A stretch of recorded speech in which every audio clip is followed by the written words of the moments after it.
10 million বছর আগে আফ্রিকার জঙ্গলে আদিম পূর্বপুরুষরা মাটিতে পড়া পচা ফলের রসে প্রথমবার ইথানলের সন্ধান পেয়েছিলেন।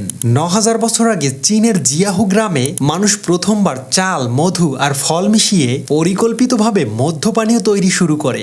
সুমেরীয় সভ্যতায় বিয়ার ছিল এতটাই পবিত্র যে তারা নিনকাসি দেবীর আরাধনা করত এবং ঘন বিয়ার নল দিয়ে পান করত।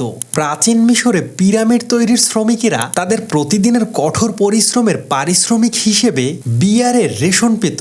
গ্রিসের সিম্পোজিয়ামে ওয়াইনের দেবতা ডায়োনিসাসের সম্মানে দার্শনিক তর্কের সাথে জল মেশানো মদ পরিবেশন করা হতো।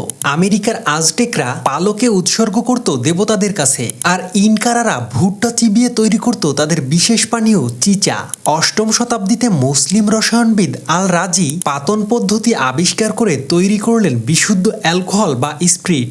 মধ্যযুগে এই জীবনের জল বা অ্যাকুয়াভিটা প্লেগের ওষুধ হিসেবে ব্যবহার হতো এবং পরবর্তীতে বিশ্ব বাণিজ্যে প্রধান অঙ্গে পরিণত হয়।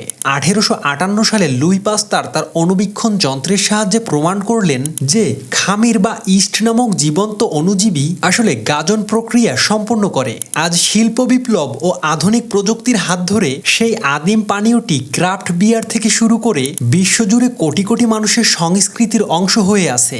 ভিডিওটি ভালো লাগলে কমেন্টে জানাবেন আপনার মতামত। আমি এনটিআর শান্ত আজকের মতো বিদায় নিচ্ছি। দেখা হবে পরবর্তী ভিডিওতে।